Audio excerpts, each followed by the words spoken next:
Welcome to Charged Up Studio Live, where small business owners get charged up for success. Are you a small business owner? Do you find yourself struggling through the many responsibilities that come with the title entrepreneur? Well, we're here for you. Charged Up Studio is hosted by Market Atomy LLC, your prescription for what we call OPA. What is OPA? It's when you become so overwhelmed with the confusion that comes with business ownership that you become paralyzed and ultimately avoid doing anything in hopes it will take care of itself, or you put it off till later. Does that sound familiar? I'm your host, Dan Olivo, and each week we bring a business professional eager to charge you up as they talk about the many things that keep you from moving forward with your small business. So are you ready to get charged up for success? Let's hit it. So good morning, Charged Up Studio listeners, and welcome to another episode designed to introduce you to the resources and hacks you need to help scale your small businesses. For those of you who have subscribed and listened to me chatter on for the last 5 years, you have heard me talk about life-defining moments. Having gone through my own life-altering moments that have changed and enhanced the trajectory of my life, I naturally am attracted to the stories of others. Well, today's guest is one that I have known for a while and have a great deal of respect for. She's committed to leaving a lasting imprint on all of those that she meets through her coaching, teaching, counseling, and prudent perception all the way around. She is a TV show host, producer, a servant leader, and survivor. So let's all give a heartfelt welcome to Miss Sherry James with Phoenix Speaks, Inc. Thank you. Thank you. Thank you. I'm so excited to be here. Yes. No, I'm glad you're here. We've been trying to do it for a while. And, one thing led to another. So here we are. Here we are, the weekend before Valentine's Day. No better time. We're in our Valentine's colors and we're ready. So anyway, before we get started, I always like to break the ice with an obscure question with all my guests. So can we do that? This is what you're famous for. So absolutely. Yep. I'm terrified. All right. So you can be introspective. You can be humorous. You answer it the way you want. There's no specific way. Okay. So if you could give any advice to your younger self, what would you say and at what age? Oh, okay. Now that's a good one. Okay. I would say I would tell myself at probably about 10 that, and that sounds really cliche, but that it's going to be okay. Because, I struggled with quite a bit of trauma between 7 and 27. And I just never thought I would get out of that spiral or that circle of kind of trauma response. So I think it would just be that simple. I think I would just say, you know what, it really is going to be okay. Because it would have been great. Having that spirit inside you that just keeps guiding you along, that type deal. God, I'm so familiar with that. Mm-hmm. Yeah. So familiar with that, which we'll get into during our conversation. So, So anyway, can you give our audience a little bit of insight into what your life-changing and defining moment was that set you on the trajectory of where you are today? Absolutely. I need to update my bio probably, but my job is a keynote speaker. I've been traveling the world speaking on stages for 20 plus years. It's my passion. I love it. I owe it all to Toastmasters at AT&T decades ago, a long time ago. Yeah. But I had the opportunity to meet an author that I very much respect and revere, Simon Sinek. We were speaking at Simon. Simon. Oh my gosh. I live by his books. I know, me too. Yeah. And I had the opportunity to meet him. We were speaking at the same conference in California several years ago. And at the time, I was speaking on managing the millennial minded. I love having the, everyone makes the same face. But I have a specific talent for managing millennials, and I have a passion for them. And so he asked me that question. He's like, Sherry, why are you so passionate about millennials? And I'm like, well, I have two children in two different, generations. So I have a child that's a millennial, and then I have one who's 15 right now. I said, because I'm invested. I'm invested in their lives. And he said, yeah, that's not your why. I remember thinking that can't be right. Like, I know why I do what I do. And he said, I think you should spend some time in introspection, spend some time in therapy, find out who you really are and what your why really is. And I did that. I went to therapy, realized that I had never dealt with my dad and my dad and mom's suicide. I had just been carrying it with me for decades. And when that happened, it's kind of when everything else just started, doors started opening. I had the opportunity to do a TV show. I lost my corporate 9 to 5 job, which at the time I thought was the worst thing that could ever happen. But it was a life-changing moment because it freed me up to do this work, to work to save lives. Oh my goodness, listening to you talk about this, and I just recently went through a lot of this stuff myself, the same thing that you're talking about. And like I said, Simon is my fave when it comes to, getting down to your why and really focusing on what drives you, what it is that drives you. And to me, there's two whys. Mm. There is your personal why, and there is your business why. And that's what I teach, because your personal why is, what do you want to get out of what you're doing in life? With me, my husband and I, we want to buy a piece of land and kind of build like a commune, and all the kids can build on it, and stuff like that. That's my personal why, but that's not my why for my business.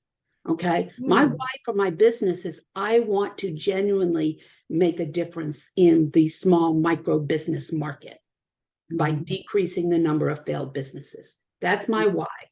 And out of that will come a lot of positives: increased GMP, increased labor jobs, strengthening the psyche of the business owner and their family environment. So there's, it took a long time to really narrow down where that why is. So that's why I love Simon so much. Me too. That's why I love him so much, So what do you attribute the change or changes? Is it Simon's, challenging you to go and think, or were you at a point where you were ready? So the answer to that is yes, to both, right? So I knew that I was ready. I'd done 30 years in corporate America leadership. I've had some pretty tough roles, working in senior leadership as a minority, as a woman. I worked in oil and gas for a while, so I had to test my am I, because that's not okay. But honestly, one of the organizations that I worked with most often was PMI, Project Management International. I've spoken for them everywhere, and what I initially felt called to do was help project managers and people in that profession understand what burnout looked like before it hit, right?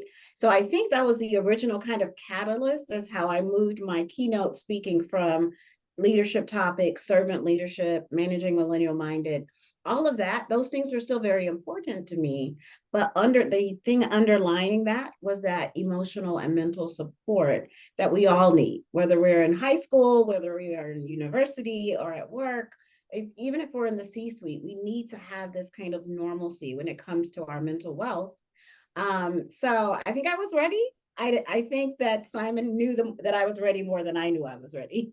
So yes, no, and it often takes somebody outside that can pinpoint what's going on, and that's what happened with me, was the fact that it was my psychologist after my surgery and PTSD that pointed out, Dana, You need to get to the crux of what's causing this self-sabotaging, effort. And what I found out, unfortunately, later in life, because if I knew this, 20 years ago, I'd be so much farther ahead. But what I realized was the reason I was self-sabotaging myself was because the minute I got to a point, I always believed I could do whatever I wanted to. But the minute I got to the point where I accepted the rewards for what I had worked for, something would happen. Something would happen that would everything would fall apart. And I finally came to realize that the reason that happened is because I was self-sabotaging myself because of the fact that I knew once I crossed over, I'd have to deliver. And knowing I had to deliver was when I was going to start second guessing whether I could deliver. So those are things that, like I said, these are self-fulfilling prophecies that we go through, right? Absolutely. I had the opportunity to spend some time with, I think, a mutual friend of ours, Dr. Phil Agrios, and I did his course on self-sabotage, and it was such a telling experience I think we did 6 weeks, and I got to know myself more than I would have liked, because I realized what my self-sabotaging trait was, how frequently it showed up, what to do when it showed up, like not to try to Right. get rid of it, receive it, understand here's what's happening, but here's how we're going to take a different path. And so definitely I was the queen of self-sabotage, I believe. And Yes. then the work that I did with Dr. Phil definitely helped me with this pivot and helped me not only work to change the lives of others, because you said your why is different for work and for personal. Mm-hmm. This is, and again, it took me to get into my 50s before I could say this, but now those two are one and the same, right? I've always had this desire to help people. I've always been a coach to people. I've always been a mentor and a trusted advisor. That's just who I am. Yeah. But now being able to do that and get paid for it, it brings both together. So yeah, I'm totally blessed to be able to do the work that I do, for sure. No, that's great. And you're right. Even though I have two different whys, the underlying component there is education and mentorship and accountability. All of that it weaves itself through, both of the whys. So I know you bring a great deal of leadership and corporate guidance and insight, but I'd like to focus on the lessons learned through the hard times or those life-defining moments. Let's focus on the lessons you've learned, not only about yourself, but about those around you and how to manage those relationships. You know what, Dana? You know what's so funny? When you said lessons learned, I had to smile because when I was still in corporate America as a project manager, initially that was our job, is to manage, projects. And over time, I went from managing projects to managing project leaders to managing portfolios. And it's so interesting how it all plays into the next thing. So when you stop, at the end of all of our projects, we would do what's called a retrospective, which is a lessons learned opportunity to sit back and figure out what did I learn? And I think my number one lesson learned is that nothing happens by happenstance. Nothing is an accident. There are no coincidences. And I think a lot of people say that, but they don't really understand how to live in that faith that every single thing that happens to me, every person I meet, every person I help, every person I don't help, it was all designed to be that way. And it's, back like to what I said, I would tell myself, it's going to be okay because my path has already been determined for me. My job is just to show up and do it. Yeah. And so my lesson learned over the last 5 years, 10 years, I think would probably be the same. Always take a moment to look back and say, why am I here? How did I get here? What would I do differently? Doesn't really help anybody. When you say, what would I do differently? It's what am I going to do differently if I want to achieve different results? So taking that project management 30 years corporate experience and applying it to my life now makes it that much easier. Right. So I can, I can say, well, I know I don't want to do that again, right? I know I don't want to spend another 30 years in corporate America, because I was touching lives, but 5, 10, 15 at a time until I got on a stage. And now I can just spend that time on stage touching hundreds, thousands, millions of people. So yeah, I think that's my biggest lesson learned is that I had to go through all the things I went through to bring me to the place that I am at now. It's so true when you talk about, things that happen in life, they don't happen by happenstance. Okay.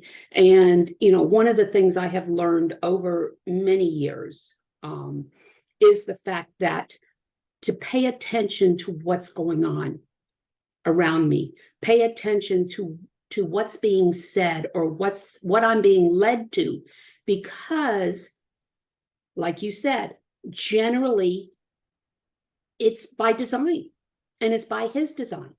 In all honesty, Absolutely. I can tell you there's been several times where, we were living in Albuquerque and both of us got laid off at the same time.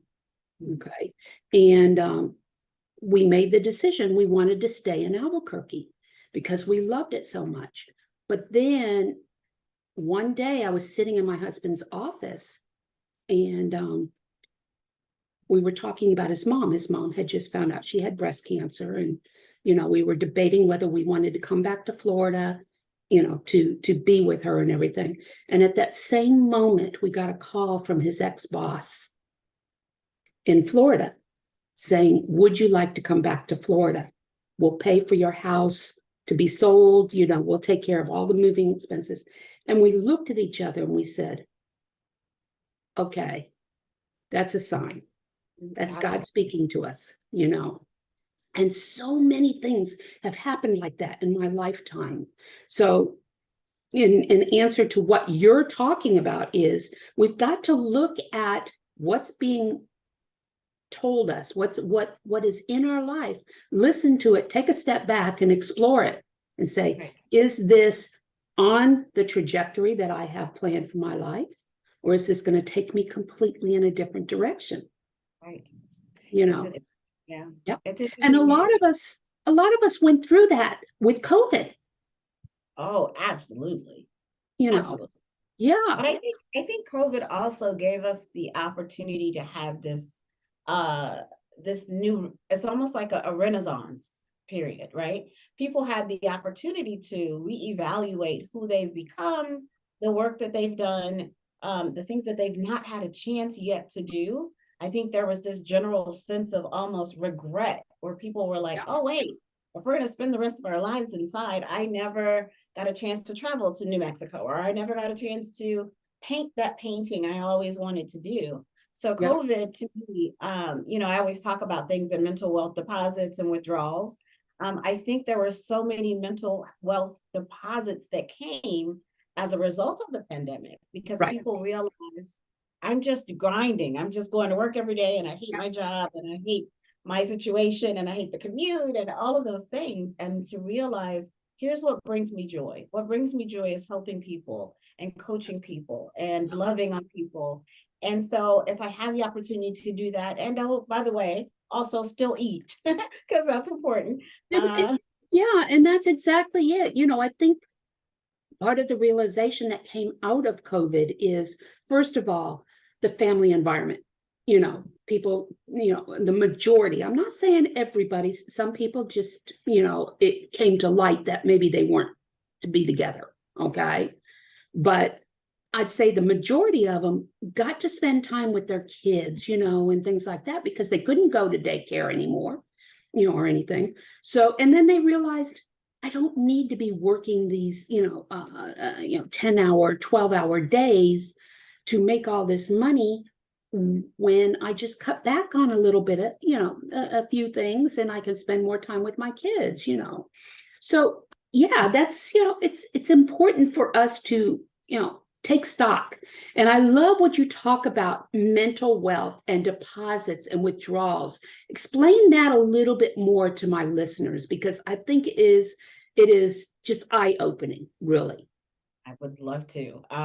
one of the things that came as a part of my COVID renaissance, as we'll call it, I was able to take my background in adult learning techniques and creating training and development programs to create a program for kindergarteners through university students. And what we do is we teach people how to change the conversation around mental health, right? People are being beat up hearing about mental wealth. There are opportunities and crisis and support lines for when people are in that moment of crisis. But what I found in my research over the past 7 years is that we need to get to people well before they get on those crisis hotlines, right? So I developed a curriculum, and it's obviously different. My joke is that I have a curriculum for kindergartners and I use the same one for my C-suite and my C-suite clients, because they have about the same attention span, right? I got to be real quick, get in and get out. That's exactly it. But what the curriculum is it changes the conversation from words that are embarrassing or taboo or, shameful.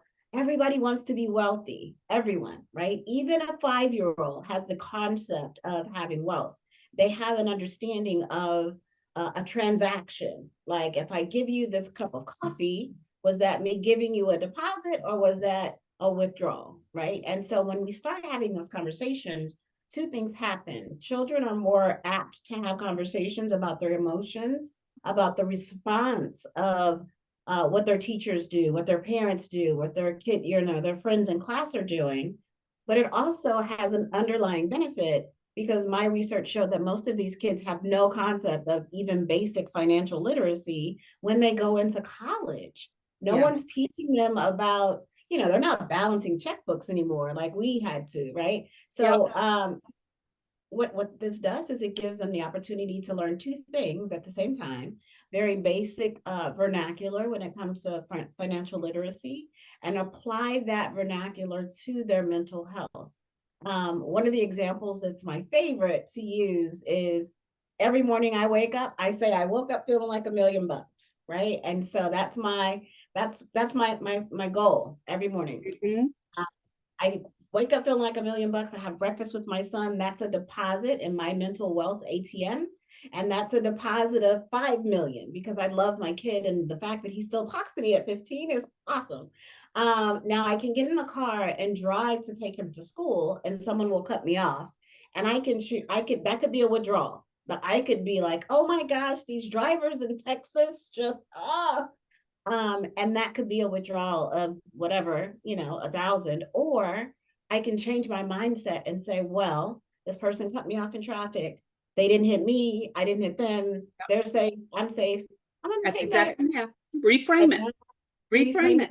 Deposit. So all the things that I've learned, we utilize all kinds of things such as EMDR and other things, but that basic conversation is what's important. And that's where the mental wealth curriculum came from. It's just, how do we start the conversation in a way that's not uncomfortable, in a way that's not judgmental, in a way that's not making one person better than the other. We all have deposits and withdrawals every day. We do have some days that we feel emotionally and mentally bankrupt, but my clients have a tool to use to figure out, well, where did I get my highest value withdrawal?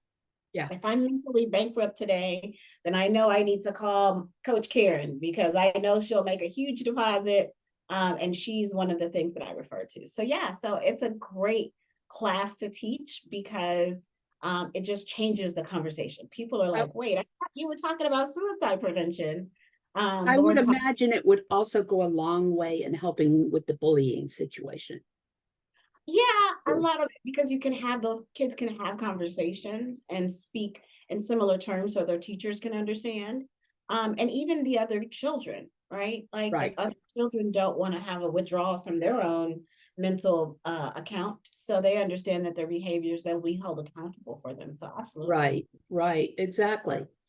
As a strategist, and I work, quite directly with micro business owners. And these are business owners that are 3 years or younger, 10 employees or less. They're still struggling through the launch stage of their business, that type deal. And a good part of my job addresses the issues before they become life-altering, meaning these mental issues. You know as well as I do, when you're starting a new business, there are going to be roadblocks along the way that easily can turn into boulders if you let them. And so therefore, with all of the programs that we offer through Marketatomy, it includes coaching, either one-on-one or group mastermind coaching, because we want to deal with the mental side of being an entrepreneur as much as we want to deal with the actual business side. So what are your thoughts as far as working with entrepreneurs, and especially on the leadership side, on maintaining a balance or creating a balance of positive mental acuity, okay, and understanding when it's time to take that step back and explore what's causing me to feel this way? So that's a great question. And I will tell you that I was blessed with the best business partner on the planet. So my business partner who helped me to start my nonprofit, 2020 Lives Changed, she is a psychologist and a LPC. And she, Dr. Stacia Alexander created a course that talks about preparing small business owners. And now get this, because everyone else is like, here are all the bad things that might happen in the first 3 years of your business. Actually, what she talks about is the emotionality of success, because you need to understand that when you are successful, things in your life will change. When your business becomes, when you get out of that 3 year struggling and clawing, trying to get everything, and things are starting to flow, that success can make you feel guilty. That success can make you feel estranged from other people. Your crowds will probably change. You may not hang out with the same people, family members, things change. And so I think that's the most important thing to prepare an entrepreneur for, not just, the big boulders that are coming or the little rocks that will just keep pedaling, at you, but making sure that you're also preparing for the positive. Make sure that you understand how sometimes the bigger the financial deposit, larger the mental withdrawal, right? Because now you've got friends that maybe you didn't have before, and you don't know why they're your friend, and you think it's probably because your success draws people to you because they also want to be successful, but that can be a withdrawal for you over time. So I think from a small business, micro business, startup, understanding that the things that we thought were going to be mental wealth deposits also have a side of them that could be seen as a withdrawal, because you'll have family members that are like, I don't want to hang out with you anymore because I can't, whatever. I don't know. They find reasons, right? Or they don't feel comfortable in the same room. Like if I'm in a room full of CEOs and business owners, some of the people who I hung out with 2 years ago may not be comfortable in that environment. Doesn't mean I love them any less. Doesn't mean they love me any less. But if I'm not emotionally prepared for the changes in my circle, the changes in my business, the changes in my atmosphere, that also leads to that self-sabotaging behavior, because you value those relationships. Before I forget, the end of this year, I'm already planning for 2024, okay? In November of this year, November 10th, I think it is, I'm going to be holding a 3-day summit that is going to be a combination of strategic annual planning. We're going to plan for the next 12 months, but I also want to build in a mental health component. And it's a retreat here in Orlando. I would love to get you there with me. I'll support anything you do. Yeah. I would love to get you there talking exactly about this, talking about this, because I think it's important. And these are your small business owners. So I'll keep that in mind, and we'll stay in touch with that. I like it. So anyway, but no, it's recently I was doing some research on global economic trends, and I'm talking global, not just US, what economic trends or business economic trends are happening globally in 2023. And one of the 5 global trends, and the Economist put it out. The Economist put it out, spoke about how individuals were seeking psychedelic therapy to manage anxiety, stress, and PTSD. Have you heard about these trends?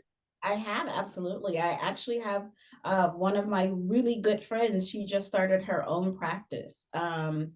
It's embodiment coaching, and she does use psychedelic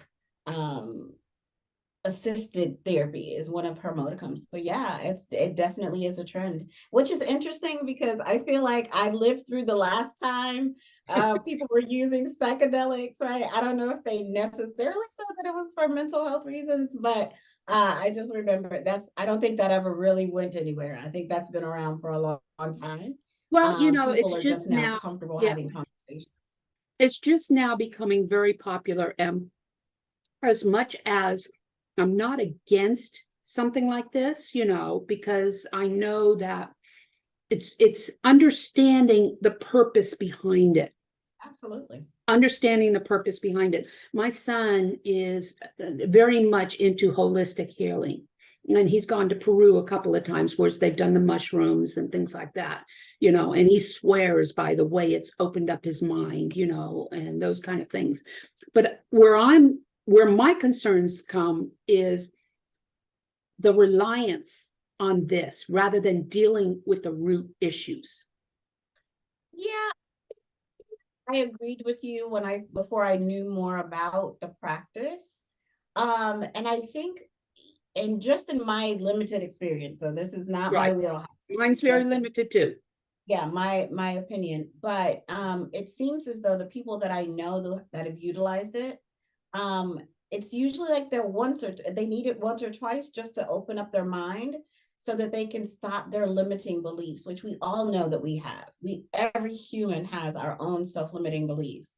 And in my experience, the people that I know that have gone through programs like that, it's not like they have to do it every week, or it's even, when we have pharmaceuticals, that we take forever, we take them for the rest of our lives.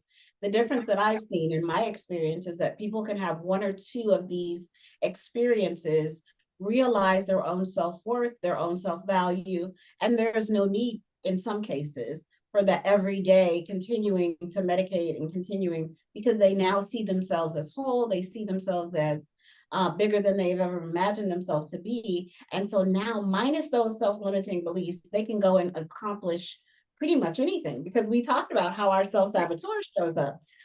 So I don't know that I see it as a reliance necessarily. I think I see how people have used this as a one-time event once or twice in their life just to break through their own personal ceiling of belief. And so I've not seen that. I've not seen it where it's like, oh, this is something you have to do every day or every month.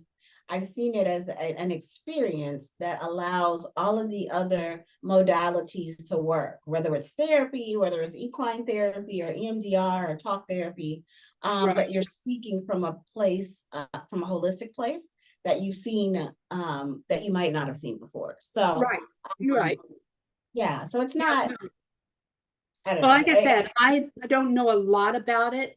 This is just something I had learned just recently doing my research and stuff. And so not knowing that it was only like a once or twice thing, it's just a breakthrough. How close is this to hypnosis? I think there's some similarities. I think again, not a guru on the subject, but hypnosis is led by someone else, right? I mean, even though the people that I know that utilize these alternative types of healing and therapy, it's guided, but not really. You really have the opportunity for you to go inside yourself to understand the things that you wouldn't even say to a therapist. We all have those. And so I think what I've seen for people who've used this format, they can kind of go inside themselves and lead themselves on this journey, or allow themselves to lead themselves on a journey. Whereas hypnosis is kind of someone is, they're taking you there, they're right there with you in that moment, in that same space, helping to navigate and guide you through it. which is extremely helpful in some cases, and a lot of cases, but sometimes we don't know what we don't know. And so Right. my experience and my understanding is where this differs is that people know inside where they really need to go, and they would prefer that to be kind of a private journey at first, so that they can understand what are their trauma triggers, why are they there, what happens, and now they have a different conversation when they go to their therapist, right? Like, oh, I thought I was afraid of spiders. I'm not really as afraid of spiders as I thought I was, but there was a memory that I had of this thing, right? Whatever. So I think it's different than hypnosis. I think it's something that can be used in addition to. But yeah, I don't see them as being the same. Yeah. Yeah. No, that's, that's, like I said, this is all new to me, and learning these different methodologies, and domains as far as handling this, back in 2014, August of 2014, I was working down in Brazil. And at the time I was down there, my driver had just dropped me off in front of my apartment. It was a one-way street. And I was crossing the street, and a bus, one of the buses, city buses, ran a yellow light and hit me while I was crossing the street. Yeah. And so I ended up with 7 broken ribs, a collapsed lung, lacerated liver, 2 blown eye sockets, a hematoma, and my right arm was completely crushed. Yeah. And, and as traumatic as that was, I got back to the United States about 6 weeks, 7 weeks later, when they let me fly back, and realized I had PTSD as well. Okay. So that started my journey with the psychiatrist, psychologist, and things like that. And as I said, it took me 7 years to really get down to the root of everything. But what I had a problem with, and maybe you can speak to this a little bit, is I had a problem reliving or talking about what had happened to me down there, because I felt as though I was playing on their sympathies, the other person's sympathies. I didn't want them to look at me as a case, or to feel sorry, or, I didn't want them to look at me differently because of what I went through. And it took my psychologist and several other people telling me that is what's going to make you vulnerable to your clients. So talk about this a little bit based on what you've gone through, and everything. How did you come to the realization that that was your strength in growing? Yeah, that's a great question. I will tell you that the work that I do. So this is just I love mixing humor into these kind of serious conversations. So I just spoke at a conference in Houston with hundreds of tax CPAs, right? And so you laugh because they were tax CPAs. Yeah, it's a very interesting group. But and I talked about mental wealth, which was interesting because a debit can be a good or a bad thing. They taught me. Yeah, Well, exactly. right? Difference Anyway, between bookkeeping and accounting. exactly. And I am neither, so I completely blew that. It was terrible. But we did talk a lot about just kind of understanding why we need to do this assessment. Just like we've got to, we don't balance checkbooks anymore, but we do find our balance. We do go back and look, how much money do I have? How much money do I spend? How much do I save? That means we've got to constantly look at what our balance sheet looks like, right? A mental balance sheet.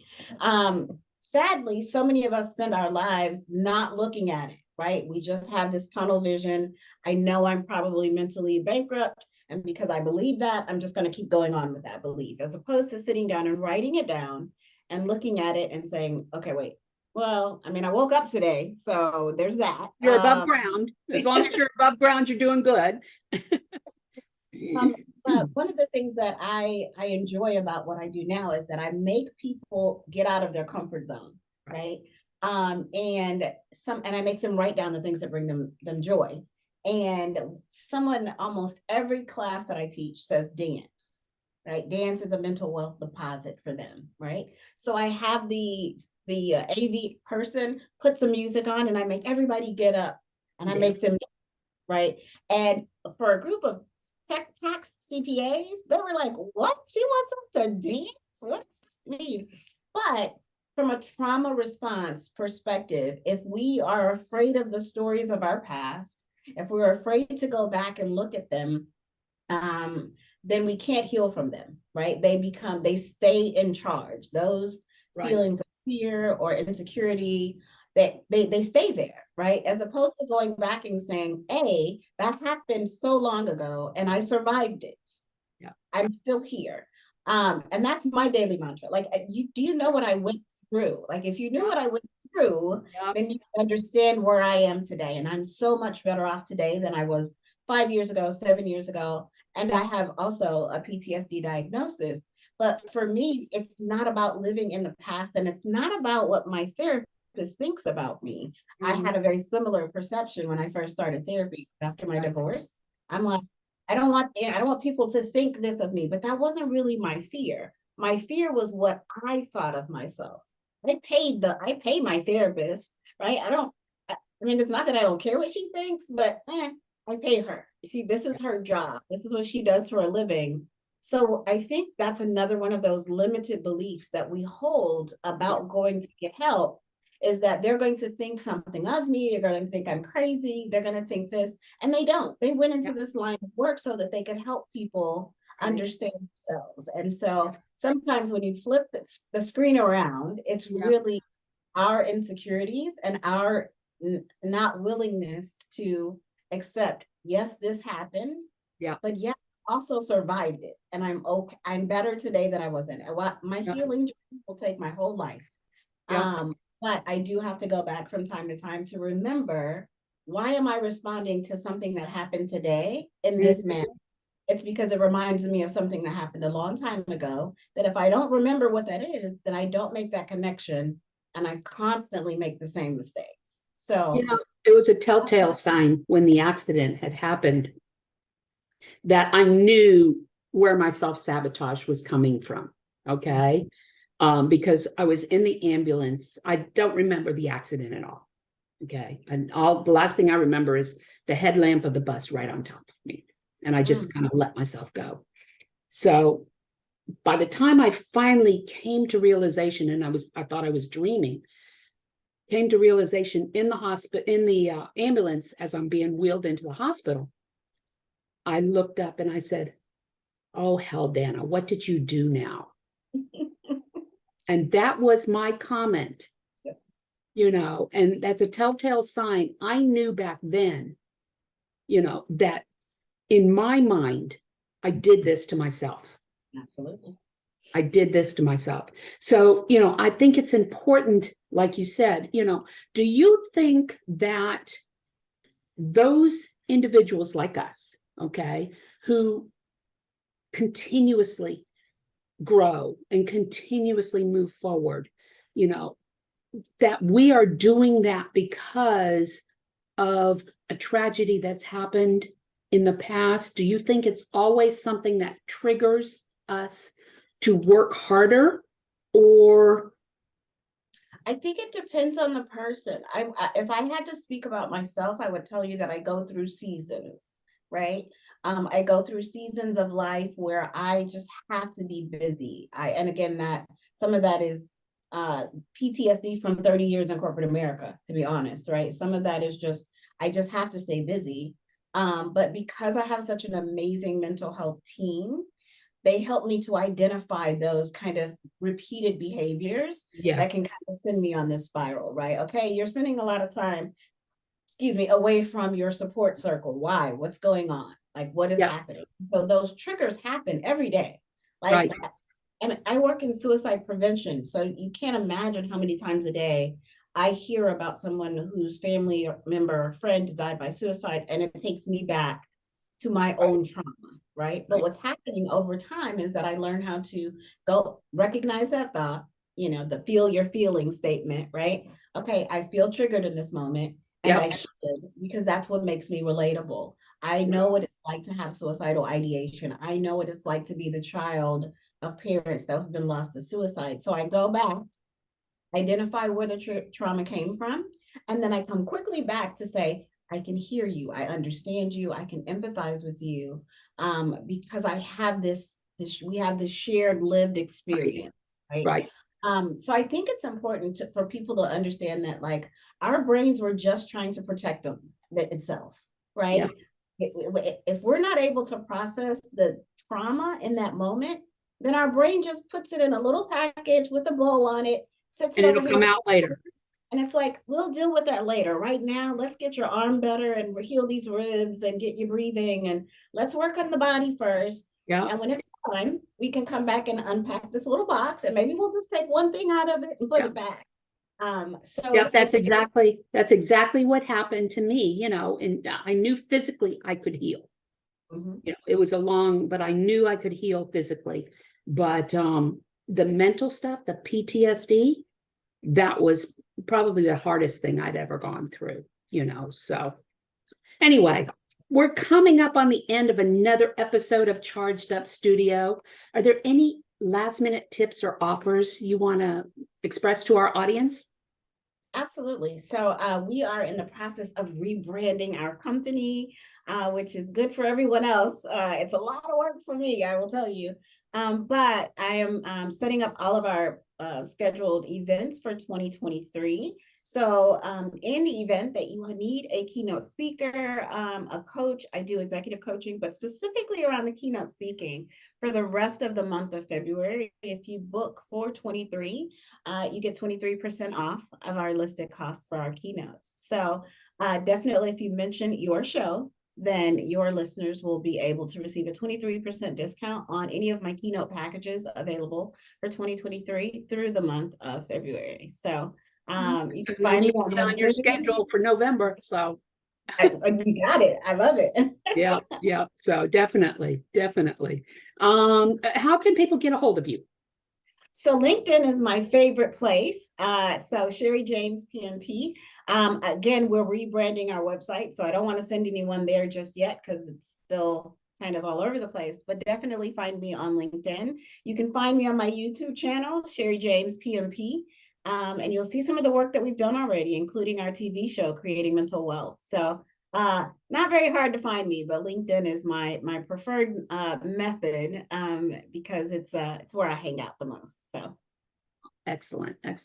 Well, that's all, folks. I hope you were able to gain some insight here with Sherry, just as I have, and how you can strengthen your business by paying attention to what's happening around you and where your mental wealth is at the time.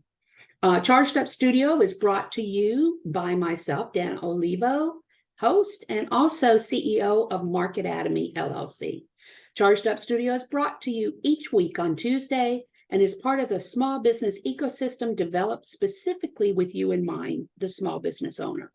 If you would like more information on any of the programs offered to small business owners like yourself, reach out to marketatomy.com. That's marketatomy.com.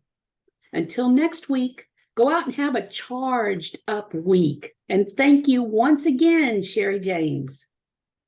thank you. Have a great one. You've been listening to Charged Up Studio Live, the podcast with you, the small business owner, in mind, with your host, Dana Olivo. Join us every Tuesday as we bring you valuable tips and insights into many of the topics you don't know about growing a successful business.